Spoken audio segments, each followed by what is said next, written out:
Je vous remercie. Je vous remercie. Alors, Madame la rapporteure et Madame Dubié, on passera au vote.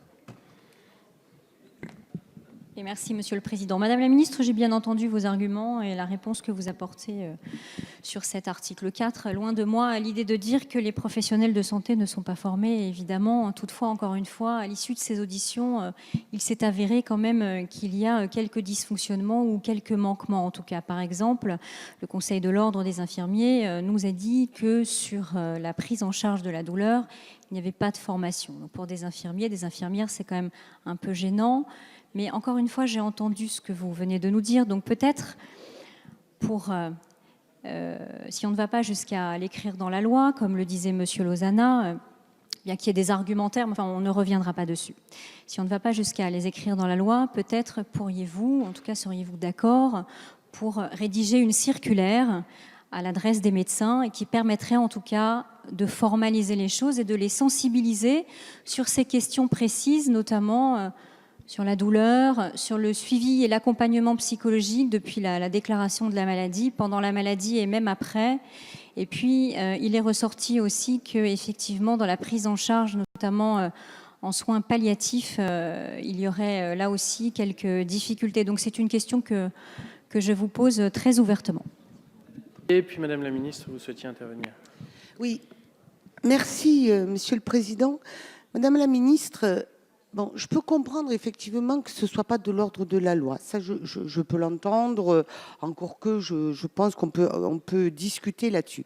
Mais par contre, ce que je ne peux pas accepter, c'est cette façon, vous dites, ce sont des professionnels qui sont formés, donc ils n'ont pas besoin d'être formés davantage. On est dans de l'ordre de la formation continue, parce qu'ils sont formés effectivement pour une formation initiale qui leur permet d'obtenir un diplôme, qui va leur permettre d'exercer leur profession de médecin, d'infirmier. Mais ne nions pas la nécessité de se former en continu tout au long de l'exercice de son activité professionnelle.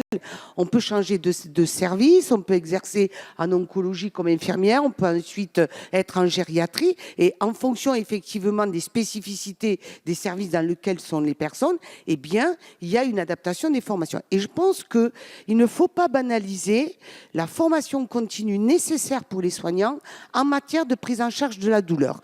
Que ce soit d'ailleurs pour les adultes, pour les personnes âgées ou pour les enfants, parce qu'elles ne s'expriment pas pareil. La façon d'interpréter les échelles par lesquelles on mesure la douleur, ben, c'est peut-être plus difficile au niveau des enfants. Donc, je crois vraiment que ne confondons pas la formation initiale, la formation continue. Merci. Madame la Ministre, vous souhaitiez intervenir. Oui, d'abord, je vais répondre à la dernière intervention.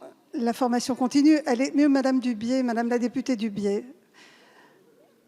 Évidemment, la formation continue est une obligation aussi en médecine. Le DPC est une obligation. Et donc, ça fait partie, évidemment, des contenus pour des gens, par exemple, qui se mettraient à intervenir dans un service dans lequel ils ne sont pas intervenus jusqu'à présent. Mais ce que je dis, c'est que dans les services autorisés, c'est-à-dire les 31 services, ce sont des centres comme l'Institut Curie, l'Institut Gustave-Roussy. Vous imaginez bien que quand on prend en charge les cancers pédiatriques dans ces centres autorisés, des centres d'excellence français, il y en a dans toutes les grandes villes, dans tous les CHU, vous imaginez bien que ce sont des hyper spécialistes. Ce sont des gens qui ont une formation à la fois initiale, à la fois continue. Ce sont des autorisations qui reposent évidemment sur la qualification des professionnels qui interviennent. Donc, ce que je dis, c'est qu'on peut reformer et dire qu'on reforme tout le monde régulièrement à la question de la douleur des enfants. J'en suis évidemment meurtrie quand j'entends des histoires qui me remontent de non prise en compte de la douleur. C'est évident. Ce que je dis, c'est que ça n'est pas la bonne réponse. Je le pense sincèrement.